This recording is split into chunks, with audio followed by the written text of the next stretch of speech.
Hello, and welcome to this lesson on calibrating the Strike Seeker system. This lesson applies to all 4 editions of software, as they all are calibrated exactly the same way. Please make sure that you have all 7 front pins visible and lit up, like so, because that's going to be an important part of the calibration. So to begin the calibration, come over here to the Setup menu, and click on Lane Calibration.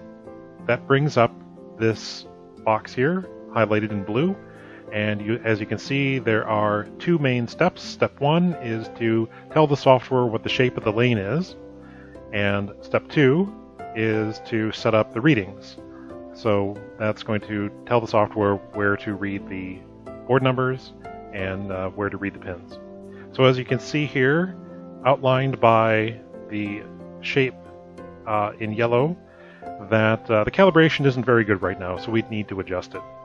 And so with step 1 here, we're going to adjust the shape of the lane by taking hold of these 4 yellow handles, these little L-shaped things here, which you just grab with the mouse, with the left mouse button, and drag it over to where you want it to go. So first, you just roughly get them set up. With the top, these 2 are tied together a little bit. You want to be able to set it over the top of the pins. So we want to make sure that all of those pins are showing, and bring it roughly in line. Now to fine-tune, once the mouse turns into a crosshair, you can then use the arrow keys to go left and right to be able to fine-tune the position of that handle. And what we want here is for the handle to be right at the very edge of the wooden part of the lane. And so that takes care of the bottom ones. Just move it left and right with the arrow keys here to get it right at the very outer edge of the lane. So here it's maybe just a little bit too much. There we go. And so now we have completed step 1. So after setting the shape of the lane using the 4 handles, you want to make sure that the gutter extension is set properly. You can see that there is a darkened area outside of the lane on the left and right, and then in the middle it's not darkened. And just to highlight that and to make it more clear, you can click on Invert Highlighting to see the difference. So here's that edge that goes right through the gutter. And what the gutter extension does is it adjusts that overlap up and down. And we need to be able to see into the gutter a little bit so that we can track balls that are right at the edge of the lane. You can also click temporarily on this reveal mask in order to see it even more clearly, but these are just here for your convenience. The next step is to set up the reading areas, and as you can see, the blue line here, which represents the arrows board, and the black line that represents the breakboard measurement area, are not where they should be. When you're first getting started with adjusting the calibrations, the best thing to do is to begin with the Clear and Start Over button. And all that does is it makes sure that everything is starting from a clean slate. So once you click that button, now you can see there's a crosshair where the mouse cursor is. If you hold the left mouse button, you can adjust the blue line up and down. And this is going to be the location where the software measures the board numbers the ball crosses the arrows.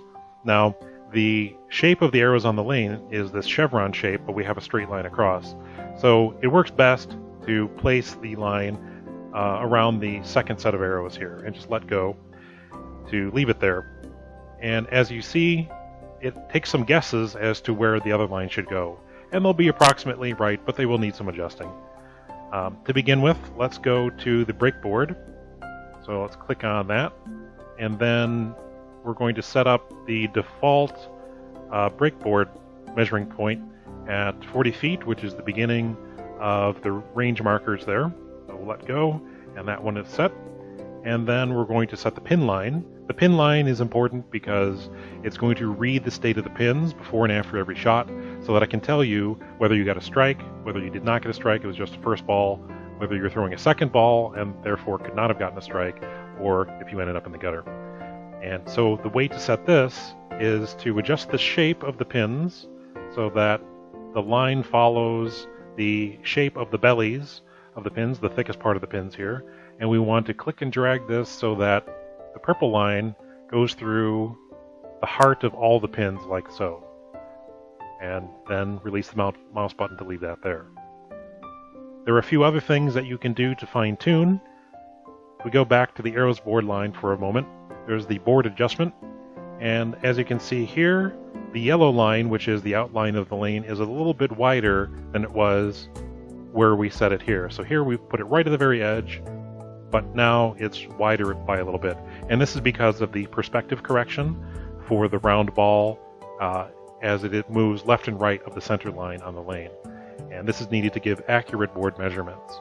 Typically this is 5 to 8, depending on the height of the camera. It might take some adjustment to fine-tune it if you find that the board numbers are reading all a little bit high or a little bit low.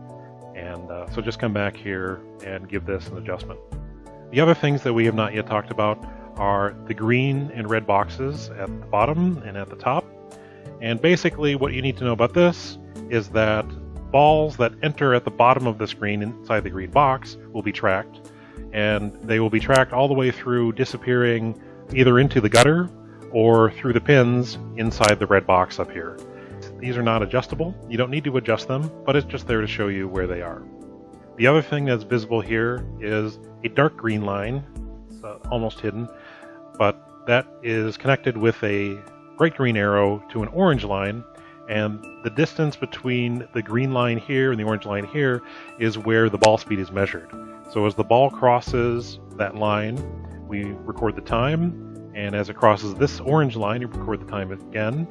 Velocity is distance divided by time, so the average velocity through about the middle third of the lane is taken between those two lines. At this point, calibration is complete and you're ready to bowl.